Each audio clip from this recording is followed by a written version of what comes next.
já andou em todo lado do mundo.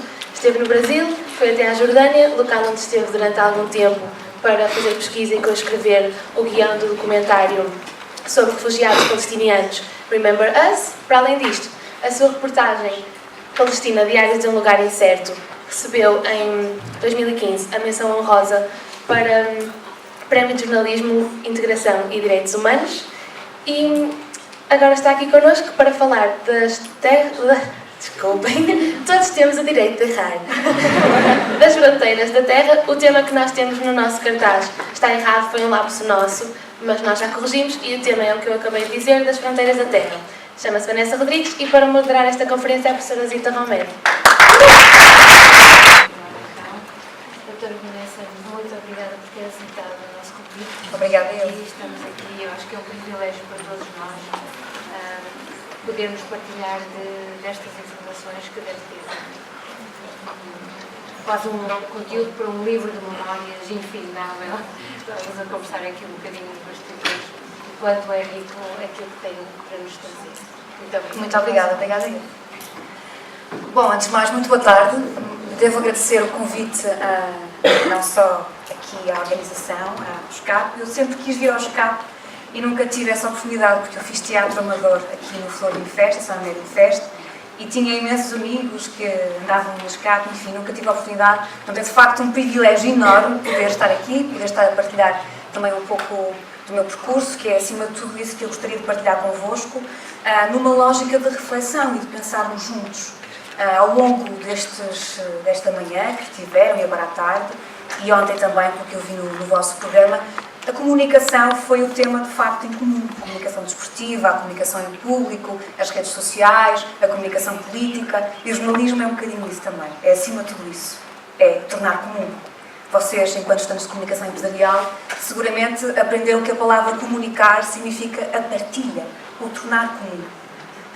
E no fundo o meu percurso tem a ver com isso, ou a tentativa de contribuir para que assim seja, para que eu possa tornar comum, para que eu possa partilhar, numa lógica, assim, das fronteiras da Terra invisível.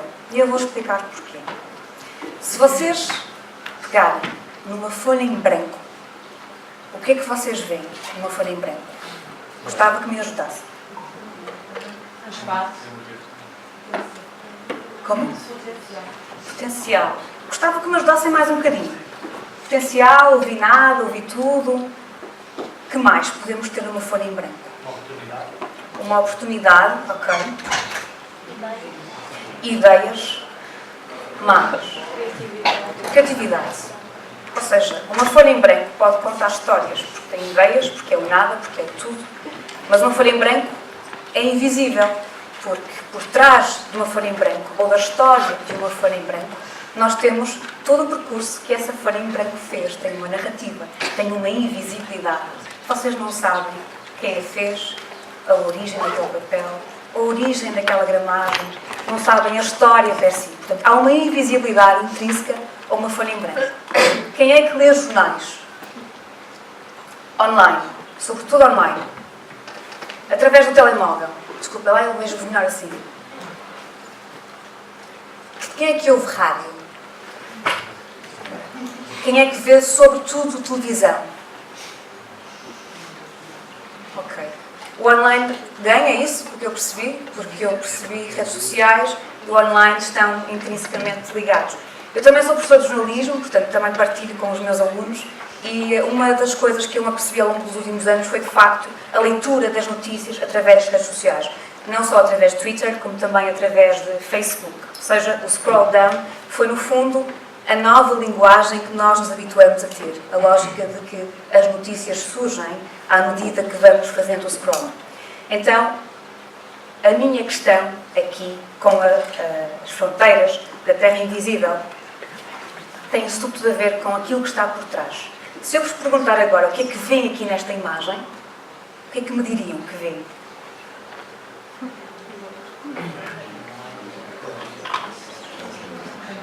Força! Não tenham receio, aqui não há. Aqui todos podemos errar, diz a Francisca. Estou sem direito ao erro. Luzes, holofotes. Se eu abrir a imagem, o que é que é? E se eu abrir mais, o que é? Ou seja, dependendo da luz, dependendo do ângulo que eu dou visibilidade a uma imagem, dou visibilidade a uma história. Se eu vos contar a história da Folha em Branco, eu estou a dar visibilidade àquela história. Como disse o orador anterior, Carlos Furtado, que falava no âmbito da visibilidade do Presidente da República, que ao longo da sua história, da sua carreira, foi também construindo a sua imagem numa lógica de visibilidade. E a televisão, conforme sabemos, tem um impacto, porque a imagem e o movimento, de facto, tem um impacto direto na forma como nós percepcionamos a mensagem. Então, o invisível é tudo aquilo que está por trás, tudo aquilo que nós não podemos ver, tudo aquilo que, acima de tudo, desconhecemos. E a minha tentativa, conforme vos digo, é, no fundo, mostrar, de alguma forma, essa invisibilidade social nos meios de comunicação social. Eu sou jornalista independente, ao longo do meu pequeno percurso, porque a minha carreira tem apenas 13 anos, ainda é muito recente, ainda a estou a fazer, mas houve de facto uma inquietação, que era perceber que há histórias que não estão a ser contadas e há histórias que me interessam a mim, uma vez que a alma é de facto aquilo que faz um bom jornalista, foi aquilo que me ensinaram, ter paixão por aquilo que fazemos, de alguma forma envolver-nos com determinadas causas, quer seja uma causa política, quer seja de alguma forma uma causa social. As minhas causas sociais, porque são concernentes aos direitos humanos. Então a lógica é de tentar dar visibilidade a essas histórias, a essas causas, tentando tecer uma teia invisível. Mas antes de chegarmos lá, eu gostava de partilhar convosco algumas premissas que talvez sejam menos conhecidas. Porquê? Eu vinha no carro, eu recebi boleia do Aurindo e do Meireles, vínhamos a conversar um pouquinho sobre esta lógica de para que serve o jornalismo, a lógica de há manipulação ou não há manipulação no jornalismo, a lógica do spin doctoring, que se existe mestrado aqui em assessoria de imprensa, o spin doctoring é um jargão, digamos assim, muito importante nos dias de hoje, porque os spin doctors conseguem manipular muitas vezes a informação que é veiculada. Sim, ainda este fim de semana estive à conversa com o Vasco Ribeiro, que é assessor de imprensa, que fala muito sobre essa questão da manipulação da informação, dando dados concretos, inclusive de como às vezes é fácil manipularmos a forma como se veicula a informação jornalística, porque não se fazem as perguntas certas. E isto também tem que ver com vocês, connosco, enquanto sociedade civil, porque a educação para os média, a forma como nós interpretamos a informação, a forma como lemos essa informação e a forma como questionamos essa informação é essencial, sobretudo hoje em dia, numa lógica de tanta informação, desta avalanche de informação que vivemos atualmente. Com o Facebook, com as redes sociais, com a informação de várias fontes. De facto, cada vez mais é preciso nós sabermos, de facto, quais são as perguntas certas para fazermos. Isto porque o jornalismo tem essa capacidade de construir socialmente a realidade. Eu fui, durante 5 anos, correspondente da Rádio TSF de Diário Notícias no Brasil, São Paulo e Rio de Janeiro. Nesse percurso, habituei-me a ter uma relação diária com os editores, em que muitas vezes as propostas que eu fazia de reportagem, exemplo, Carnaval, as propostas normalmente eram em contracorrente àquilo que era a informação veiculada em Portugal. O verdadeiro Carnaval do Rio de Janeiro não é o Carnaval da Sapucaí, não é o Carnaval da Grande Avenida, é o Carnaval de rua, são as marchinhas de rua. Então vamos fazer uma reportagem sobre o Carnaval de rua. Não, temos que fazer uma reportagem sobre o Carnaval da Sapucaí. Ok, outro exemplo, Amazónia. Durante 4 meses percorri a Amazónia brasileira, de Belém a Manaus, subindo Amazonas, e existe esta ideia formada de que a Amazónia é o pulmão do mundo, que a Amazónia é a terra indígena. Sim, também, mas não só. A minha percepção era, o meu objetivo era, que a Amazónia é esta que não vem dos guias turísticos. Como é que vivem as comunidades ribeirinhas? O que é que os preocupa? Quais são as suas necessidades? E, entre outras coisas, percebi, feliz ou infelizmente, porque isto tem raízes coloniais, que a Amazónia brasileira é profundamente portuguesa. Porquê? Desafio. Vão ao mapa do Rio Amazonas. Está lá Chaves, está Bragança, está Alter do Chão, está Altamira, está Monte Alegre, está, enfim, Barcelos. A toponímia portuguesa está lá. Quem foi o responsável pela demarcação da Amazónia brasileira, conforme a conhecemos hoje? Está aqui algum estudante do Brasil? Na sala? Conhece esta história?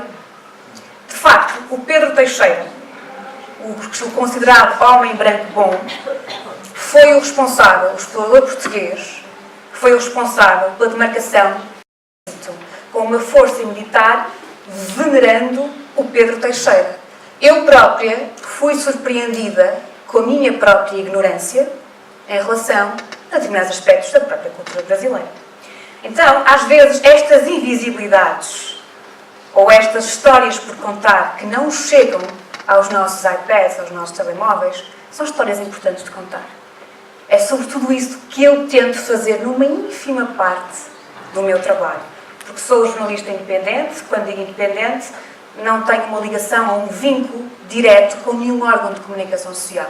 Eu sou doutoranda em Estudos em Comunicação para o Desenvolvimento, em que o cruzamento da minha área, de que forma o jornalismo e o cinema documentário podem contribuir para trazer histórias invisíveis e de interesse público para a mudança social, e colaboro com a TSF, com a Visão, com o Diário Notícias, enfim, com vários órgãos de comunicação social, mas não tenho nenhum vínculo específico. Eu tenho uma história, e eu apresento a minha história, sempre com o foco das minorias e da subrepresentação das histórias. Portanto, muito bem, nós somos responsáveis, de facto, por criar esta construção social da realidade, porque o jornalista tem um poder. Eu, ao vos contar uma história, estou, de alguma forma, a contribuir para a vossa percepção sobre aquela realidade, sobre aquele contexto, certo? Portanto, à partida, eu tenho este poder ou esta capacidade, mas, sobretudo, esta responsabilidade em verificar toda a informação para vos fornecer um bom serviço, para que vocês, com a informação que têm, possam, de alguma forma, ter um contributo ou tomar as melhores decisões, isto numa lógica democrática. Educação para os meninos, já vos falei. Há um aspecto muito importante. O jornalista não tem só um código deontológico, não tem só uma Constituição da República Portuguesa, estou a falar do caso português, tem também algumas linhas orientadoras que, em 2004, através do Committee of Concerned Journalists, com ligação ao Pew Research Center de Washington, criaram os elementos do jornalismo. Os elementos do jornalismo foram escritos por dois senhores, Tom Rosenstiel e Bill Kovac, e assentam em princípios específicos. Isto por que razão? Porque o jornalismo, na altura, começava a dar sinais de uma ruptura, começava a dar sinais de uma crise, havia uma crise enorme no negócio dos mídias. E isto, de alguma forma, estava a corromper a forma como se fazia jornalismo. Os anunciantes, os publicitários, começavam a ter uma ingerência muito forte nos conteúdos e veio, de facto, dar aso a uma lógica chamada marketing de conteúdos. Então, aquilo que aparecia nas notícias era muito difícil de destrinçar o que era jornalismo, o que era marketing de conteúdo. De alguma forma, estes dois pensadores criaram estes elementos do jornalismo. E, muito brevemente, eu queria dar-vos a entender o que são os elementos do jornalismo. O que os profissionais de jornalismo devem saber e o público deve exigir. Porque esta dialética é muito importante. Esta dialética entre o jornalismo e entre a sociedade civil, entre as audiências, entre quem está a consumir a informação, é muito importante. Quanto melhor informados estivermos e soubermos procurar essa informação, melhor exigiremos também de uma comunicação social, de facto efetiva, profissional, rigorosa, acima de tudo. A verdade. Isto é imaculado. A primeira obrigação do jornalista é para com a verdade. Eu estou-vos a dar estes princípios que são basilares naquilo que é um Estado democrático. Obviamente que em Estados autocráticos ou em governos onde se assume de facto que há uma imprensa de esquerda e há uma imprensa de direita e há uma imprensa de centro, estes princípios podem ser facilmente abalados. E nada garante que em democracia eles sejam completamente levados à risca. Mas sim, são princípios importantes para repensar e que foram pensados, de facto, para nos fazer refletir novamente sobre o papel do jornalista. papel do jornalista é para com a verdade, o rigor informativo, a exatidão, o princípio da verificação, que mais adiante veremos que é outros princípios primordiais daquilo que é a prática jornalística, e lealdade aos cidadãos. Quando, de alguma forma, ao exercer o meu trabalho e nessa relação com os editores enquanto correspondente no Brasil, eu me apercebia que, por exemplo, nunca mais me esqueço, havia, de manhã ligaram-me da rádio, diz, olha, tens que ir agora a correr para a Avenida Paulista porque está a haver uma manifestação, está aqui no Teco da Lusa. E eu, ok, eu demorava 5 minutos da Avenida Paulista. Desço, vou à Avenida Paulista e não se passa rigorosamente nada. Mas bem, a Paulista é enorme, percorri a Paulista, fui perguntando, não, houve 2, 3 pessoas que fizeram uma pequena manifestação contra o governo e tal, mas já dispersaram. Ok, volto no escritório, ligo para a redação, olha, não se passa nada. Não, mas está aqui no Teco da Lusa. Eu, sim, mas eu acabei de sair, eu fui à Avenida Paulista e não se passa nada. Ai, mas está aqui no Teco da Lusa. Ou seja, o que é que está aqui em causa? A editora, porque era um Teco da Lusa, estava a acreditar no Teco da Lusa e queria que eu fizesse uma notícia no Merlot a partir do Teco da Lusa e não da minha investida e percepção no terreno. Isto é extremamente perigoso. Isto é um termómetro muito perigoso, e grave, de como podem estar a funcionar muitas cabeças de editores do nosso contexto. Ficamos cegos. Ficamos cegos. Eu disse, olha, desculpa, mas eu não vou fazer uma não notícia. Isto é uma não notícia. Não existe rigorosamente nada. Se houve de manhã alguma dispersão, agora não existe nada. Outro exemplo. Sobre a campanha, na altura das presidenciais, Marina Silva.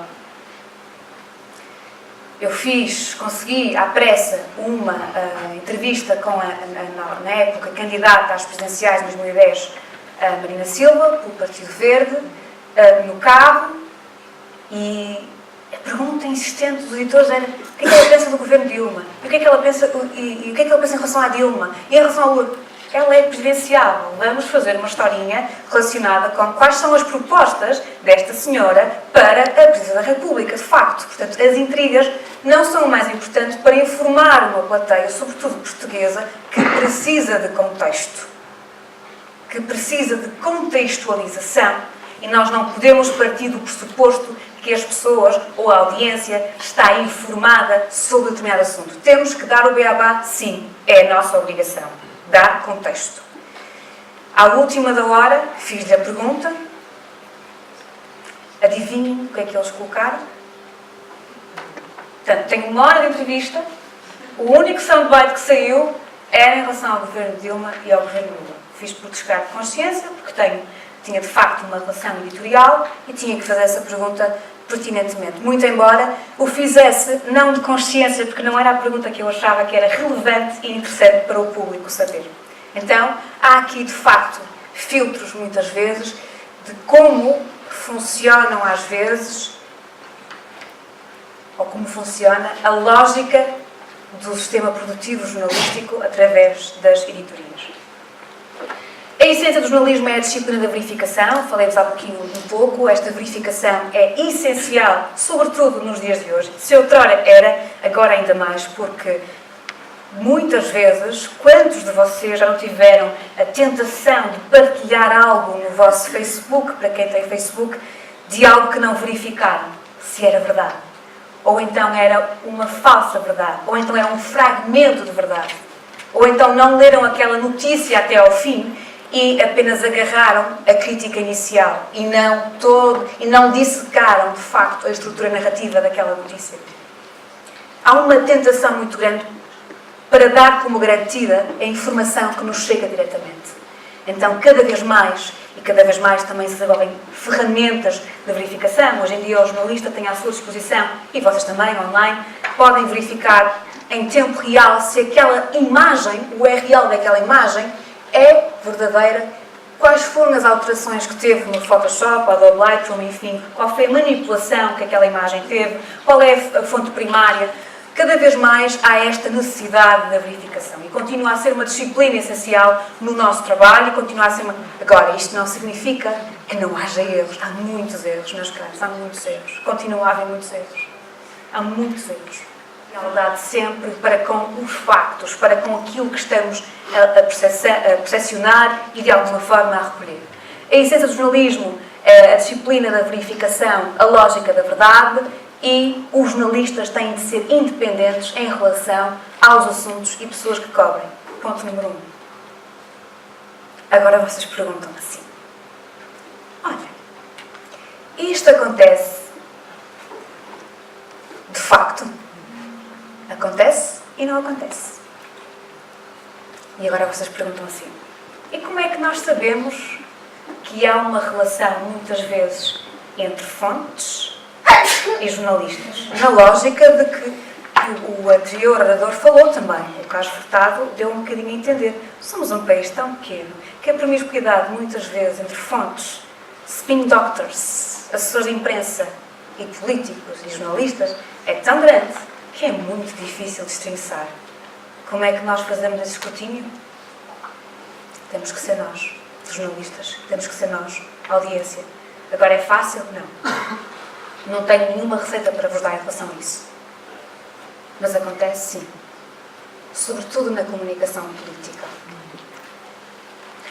Os jornalistas devem servir como escrutínio e controle independente do poder. Escrutínio é verificar, fazer uma auscultação, verificar. Andar ali no fundo a tentar perceber e prescrutar para tentar entender o que é que está errado. Agora, não há jornalismo de investigação em Portugal. E bem disse, o Correio da Manhã sim. É dos únicos jornais em Portugal que arrisca ainda, mal ou bem, bom ou mau jornalismo, é discutível, mas sim, é um jornal, é um órgão de comunicação social que faz alguma investigação jornalística, se calhar não com o interesse público de facto, daquilo que se considera ser um Estado democrático, mas faz. E a miúdo faz o Expresso, faz o Público de vez em quando, o Público agora faz um pouquinho através do Cerejo, que tem feito um trabalho exemplar de jornalismo de investigação, mas o jornalismo de investigação é muito caro e os jornais estão em crise. Quem é que sofre com isso? A democracia. Somos nós que não estamos a ser bem informados, ou estamos. O jornalismo como espaço público de debate e compromisso. Há o Fórum TSF, há os fóruns públicos, a sociedade civil.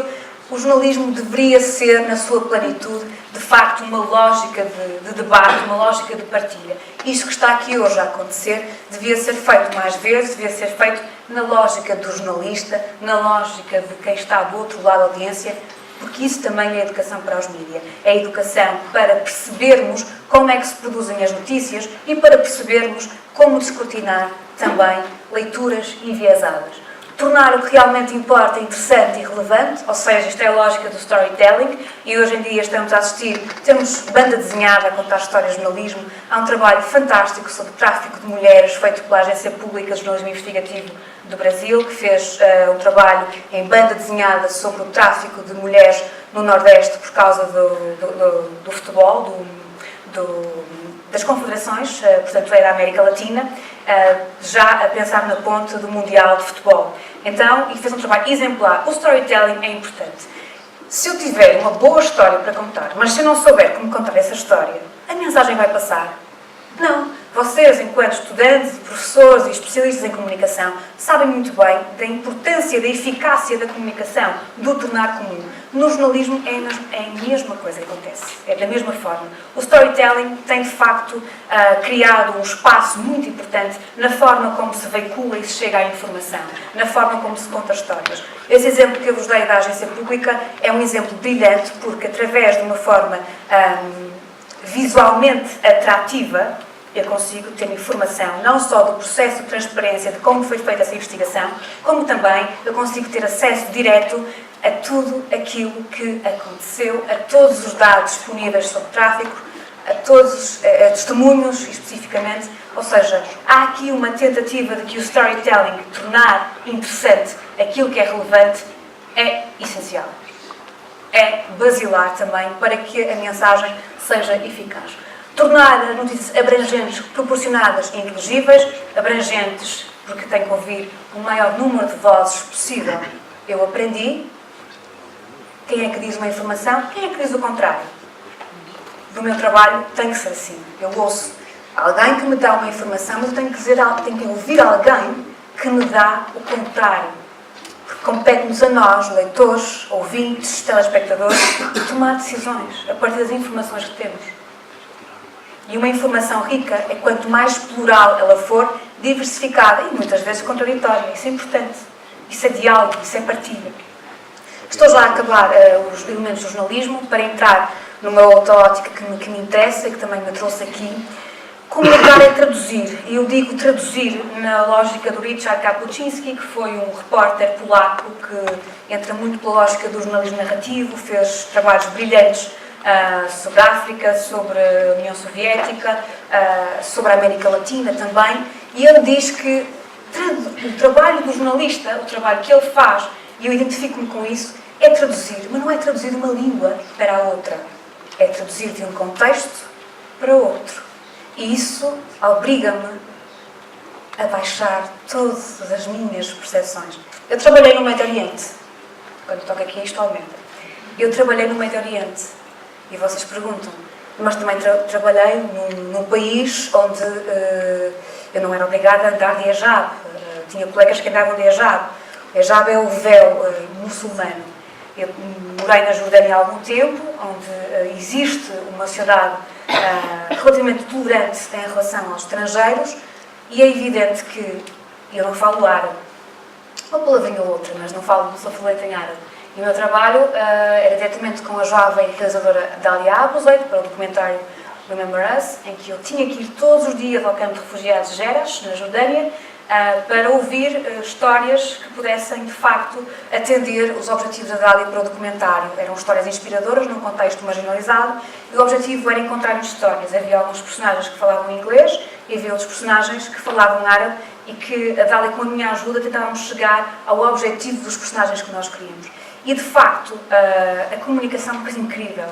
Porque eu não falo árabe, a outra pessoa não fala português, não falava muitas vezes inglês, mas a comunicação era possível. Quando se quer, a comunicação é muito possível. E não houve nada que eu não tivesse entendido naquele contexto, naquele momento, para que a mensagem fosse veiculada, para que a mensagem passasse. E para fazer o meu trabalho, Palestina, Diários de um Lugar Incerto, aquilo que eu tentei fazer, de facto, foi traduzir realidades, traduzir contextos culturais, porque não há culturas hierarquizadas. Foi tentar, de alguma forma, criar pontes. As minhas perguntas de partida nessa reportagem, vocês não ouvem a palavra nunca, nem judeu, nem muçulmano. Esse não era o meu objetivo nunca. O meu objetivo foram 3 perguntas muito claras. O que é a Palestina hoje?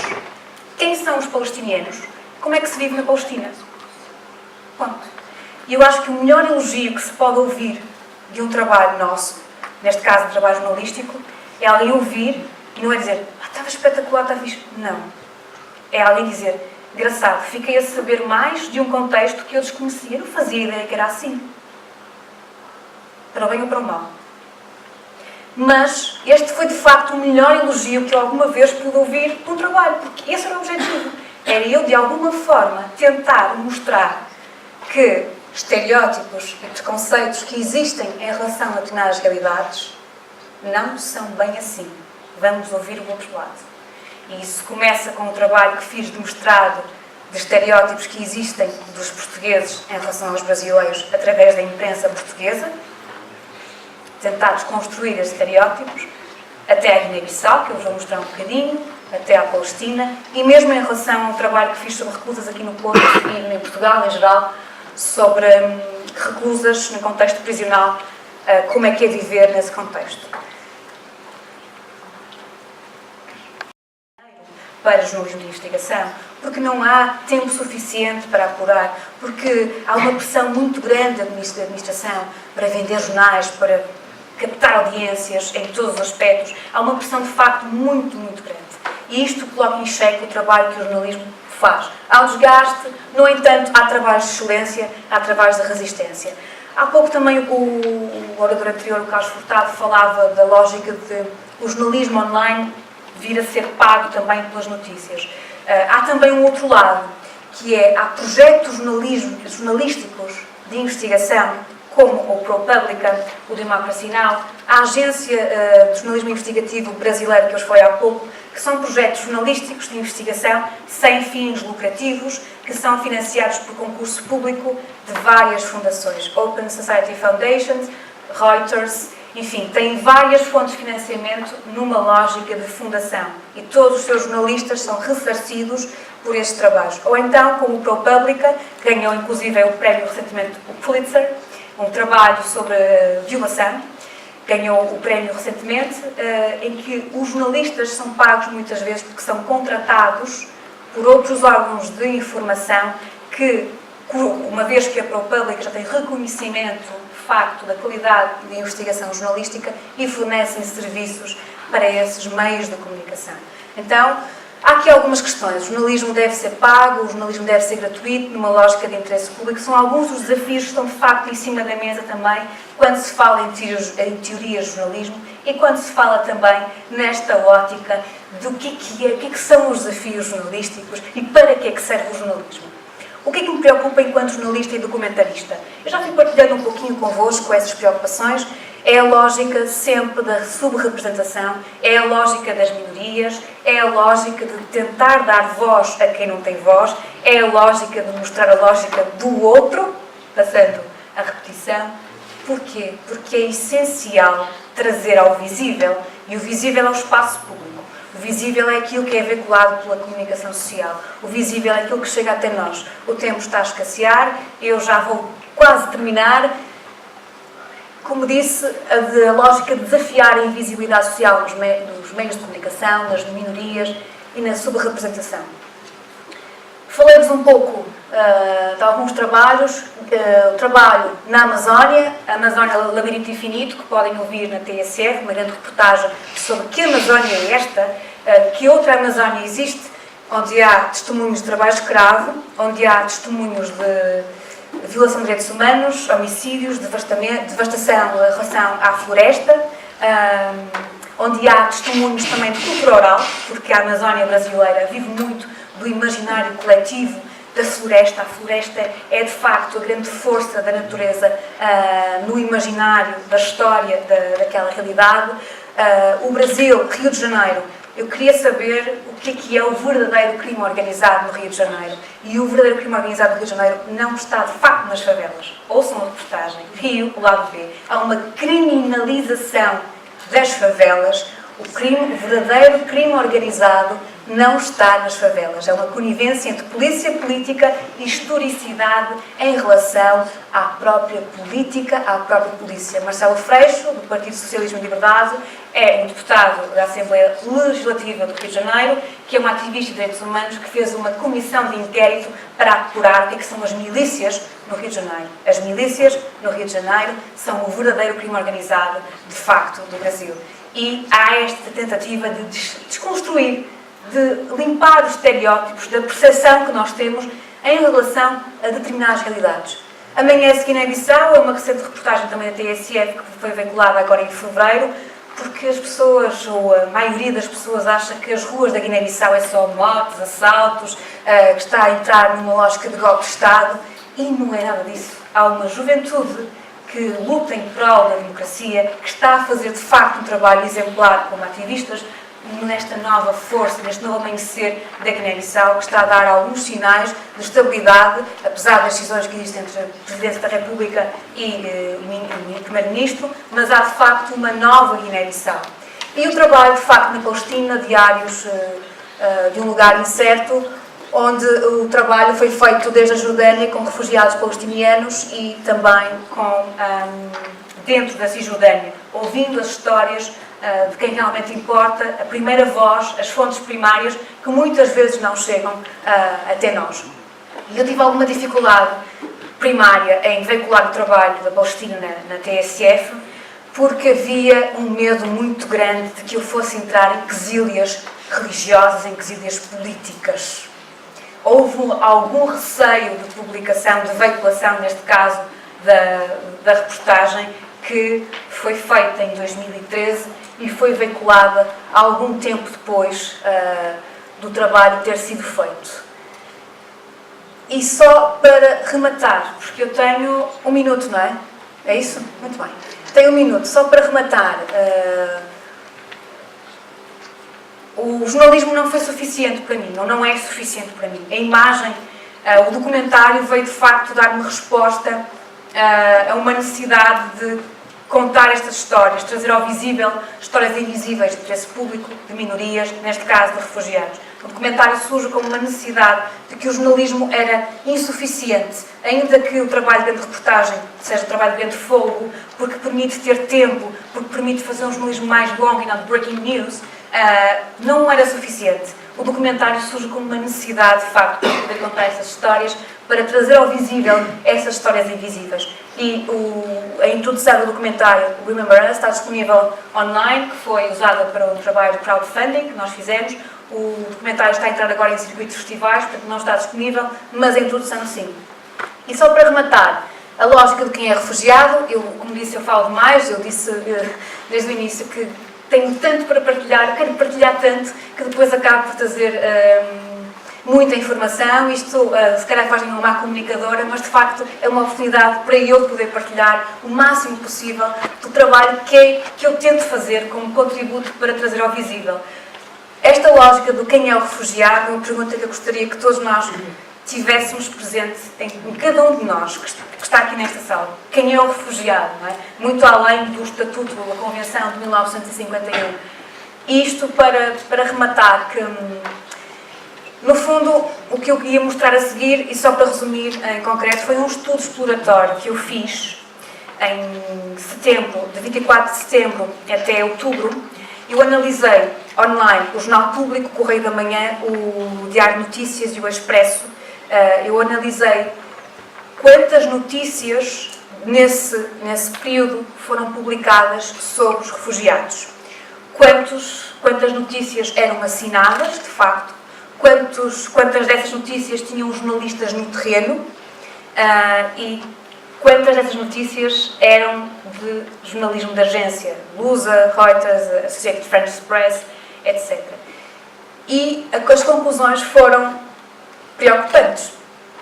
Foram preocupantes porque isto foi a contagem, as perguntas de partida e, apesar de o Correio da Manhã ser o jornal online que mais notícias tinha publicadas sobre a temática refugiados, era o jornal, apesar de tudo, o que significa que quantidade pode não ser qualidade.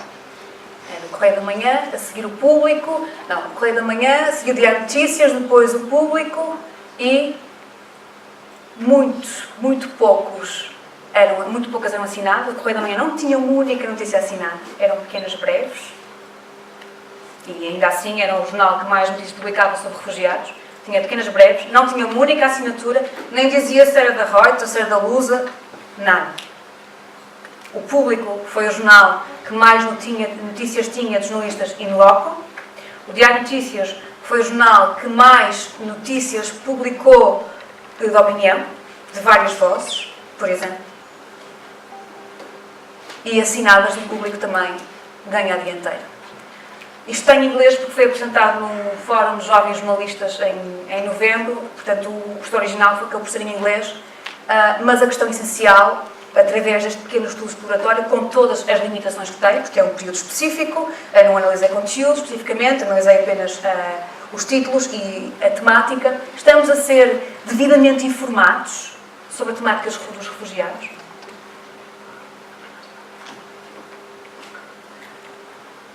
E a lógica de que temos que continuar informados, que temos que procurar essa informação, que temos que exigir essa informação, porque, de facto, esta lógica da terra invisível, conforme começamos a nossa conversa, estas fronteiras somos nós que as temos que transpor. É difícil, é muito difícil. Eu tento fazer uma ínfima parte, mas também está do nosso lado. Muito obrigada.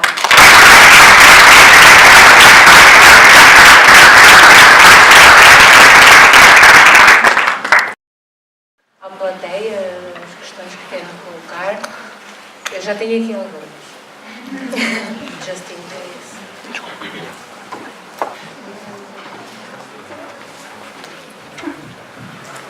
Boa tarde. duas perguntas, porque não fiquei bem esclarecida quanto a isso. Começou a sua carreira estando diretamente relacionada ou integrada numa empresa de jornalismo? Sim. Não. Começou logo como jornalista independente? E só os estágios é que foram integrados dentro da redação e depois fiquei a colaborar com vários órgãos de comunicação social, porque eu sou daquela geração da transição das contratações para a prestação de serviços. Então eu faço parte dessa geração que transita e começa a ter vários órgãos de informação com quem colaborar. Eu estagiei no Público, estagiei na TVI, estagiei no Comércio do Porto, que já não existe, estagiei na TSF também e, portanto, eu apenas integrei as redações nesse contexto de estágio, ou então em crises que era preciso substituir alguém, eu integrava, mas o meu percurso começa já como colaboradora do Público, portanto, como alguém que pode ir à redação, mas que não é contratado.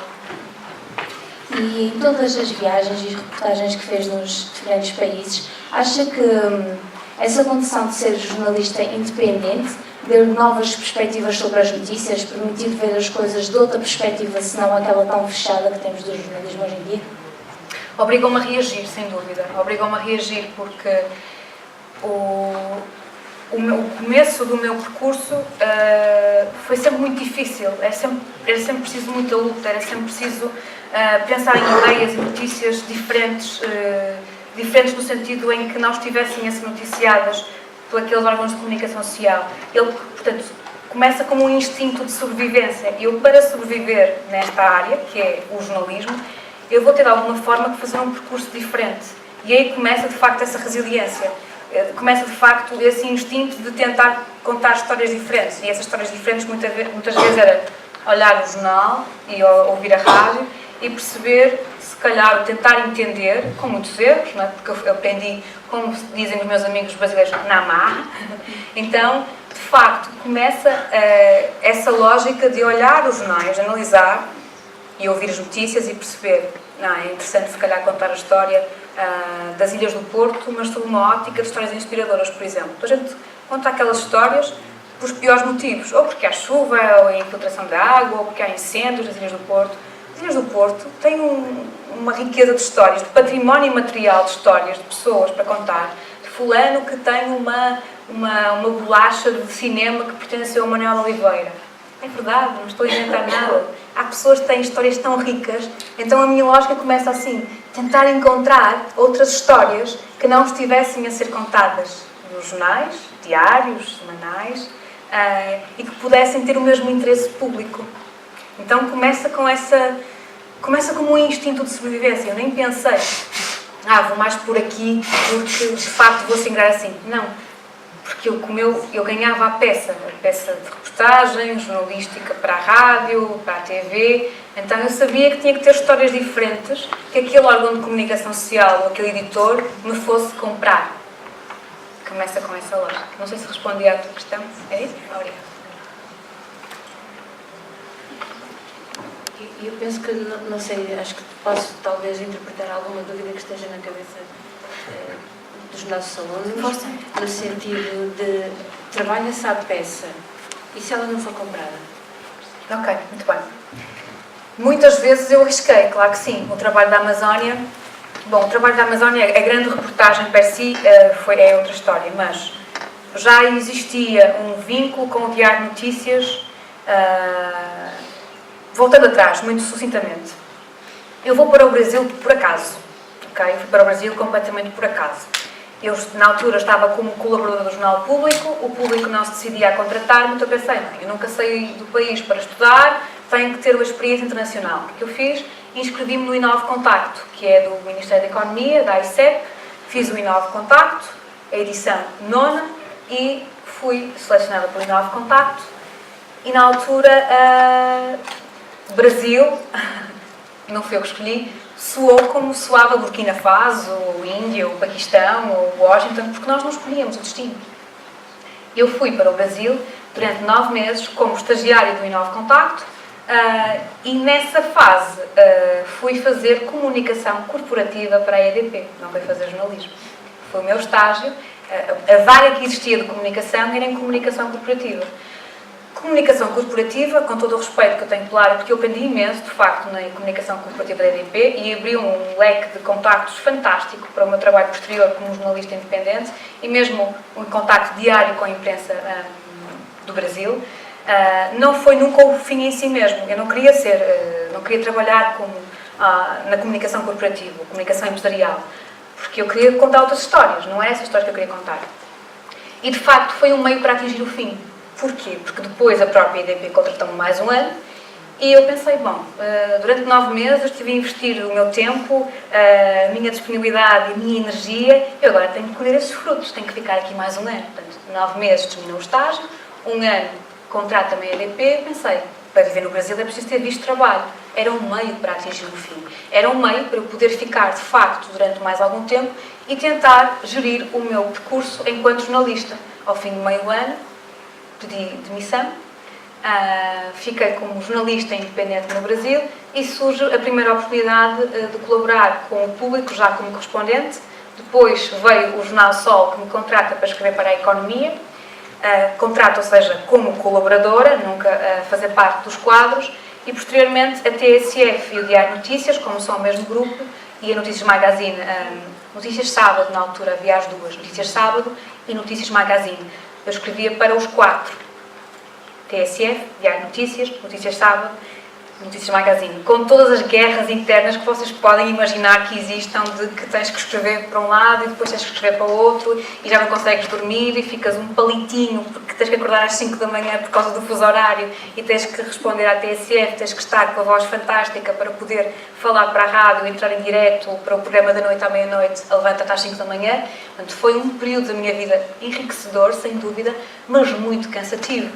Porque em muito pouco tempo aprende-se muito e aprende-se à força, pela necessidade, pelo instinto de sobrevivência, mas é um percurso que nós fazemos e depois chegamos ao final daquele percurso, agora quero outra coisa. Não dá. Foi fantástico, aprendi imenso, foi espetacular. E depois sempre com a questão laboral, não é? A precariedade que existe no ressarcimento dos honorários. Voltando à pergunta inicial, agora sim, para fazer o gancho, eu arrisquei muitas vezes porque muitas vezes pesquisava histórias que ou não queriam aquele ângulo que eu tinha e que eu achava que era o mais pertinente de interesse público, porque não era um ângulo normal de abordar, ou então porque a história já se tinha esgotado, ou então porque não interessava. Sim, obviamente que corri muitos riscos, obviamente que tive muitas negas a histórias, e aí começa o percurso, muito bem, vocês não querem, mas há de haver quem quer, e procurar outros meios. Mas não é fácil, não foi fácil, não foi nada fácil, foi de facto um percurso muito doloroso, mas foi um percurso de muita aprendizagem e eu devo muito também ao Brasil e à oportunidade que o Brasil me deu e às redações portuguesas por poder ter feito esse percurso de grande aprendizagem, de grande conhecimento para o Brasil. Mas tive muitas negas, sim. Muitas vezes eram histórias que me pediam e muitas vezes eram propostas que eu própria fazia. Era isso.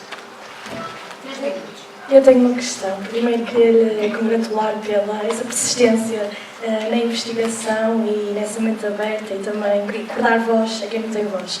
A minha questão, na sua perspectiva e nas viagens que fez, qual é a sociedade ou o país mais bem informado em questões de qualidade e qual é o país que visitou que tem informação mais monopolizada e mais sensacionalista e que não é tão íntegra e tão pura? Alguns países. É uma pergunta muito interessante, é engraçada, porque eu nunca tinha feito essa reflexão, curiosamente.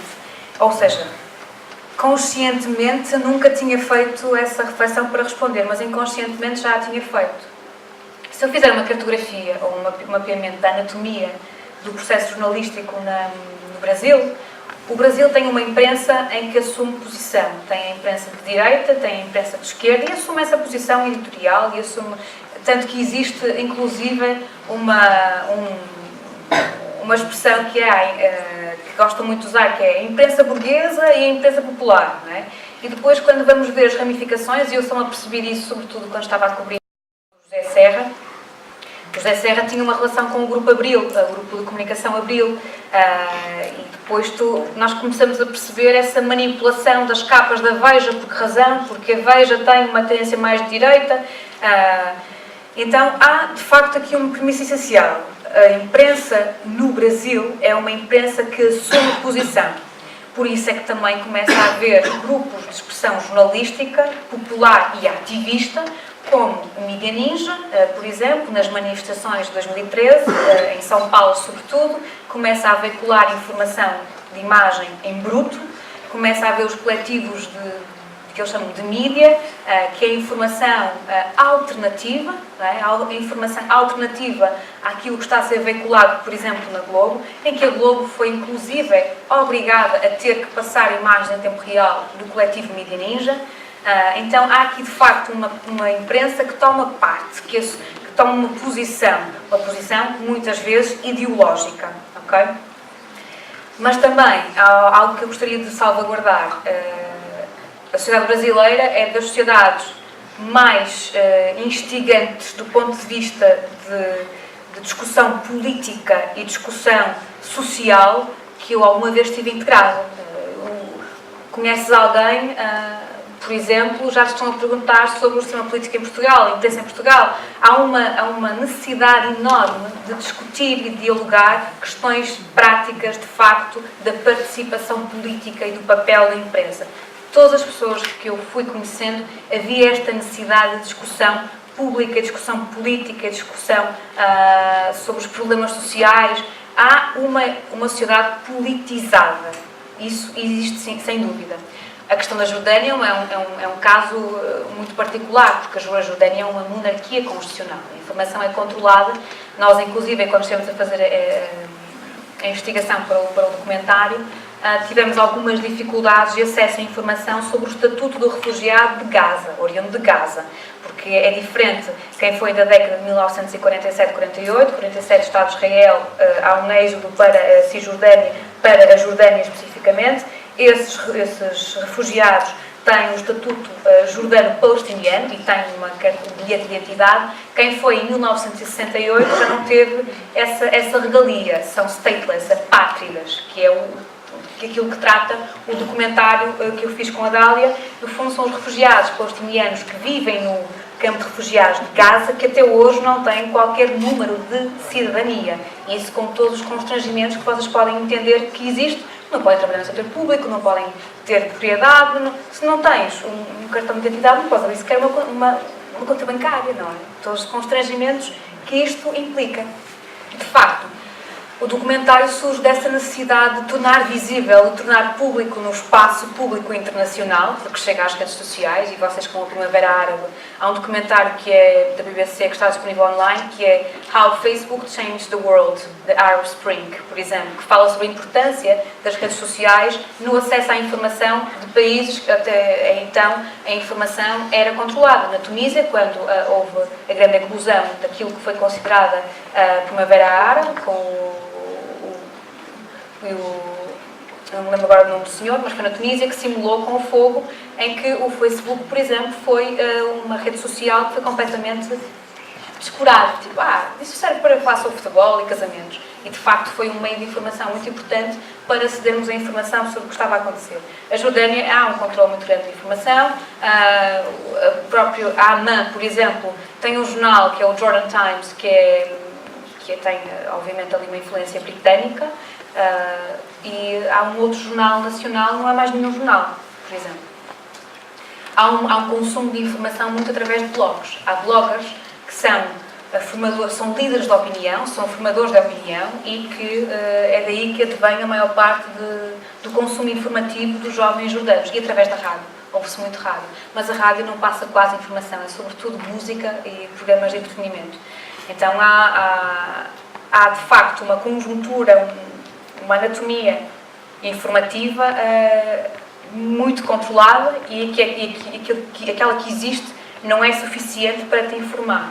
A Palestina a Palestina não tem meios de comunicação alternativos. A Palestina, ou seja, estou a falar de Cisjordânia, não estou a falar de Gaza, que é outra realidade. Eu não estive em Gaza, estive sim em Ramallah, Belém, Nalaim, Balaim, que são as aldeias palestinianas, depois de passar o checkpoint de Calândia indo para Jerusalém, em que há de facto a rádio tem um papel primordial, circula de facto a internet e o acesso é através de bloggers, o consumo da informação é através de bloggers, ou mídia alternativos, meios de comunicação alternativos, feitos por coletivos, por exemplo.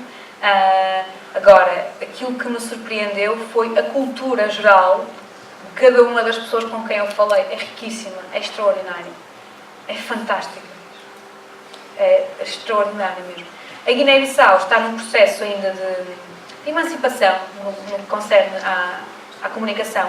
As rádios comunitárias, existem cerca de 42 rádios comunitárias, creio eu, em toda a Guiné-Bissau. Eu estive apenas em Bissau. Em Bissau há 3 principais, a Rádio Voz de Queladé, a Rádio Jovem e Mansol, salvo erro, e que tem um papel primordial não só a dar voz a essa juventude, como também ao veicularem programas de direitos humanos, de como lavar os dentes. Por exemplo, a Rádio Voz de Queladé teve um papel primordial na altura do surto do ébola, por exemplo. E sem dúvida que houve ali um papel de como fazer a higienização, todo o processo de ter cuidado para a rádio comunitária. As rádios comunitárias continuam a ser o meio de comunicação social privilegiado que essas comunidades têm. E depois há um jornal, que é o Democrata, que está a tentar fazer um trabalho maior de investigação em relação à madeira ilegal, ao aborto ilegal, mas está ainda no seu começo, digamos assim, nos seus primórdios. Eu vou ser um bocadinho indelicada. Nós já excedemos 5 minutos. Pois. Tínhamos aqui imensas questões. Eu fiquei com as minhas. Mas eu posso deixar o meu e-mail Quem também. sabe, um dia mais. Não, posso deixar o meu e-mail também, se quiserem anotar. vna.ribeiro.rodrigues@gmail.com.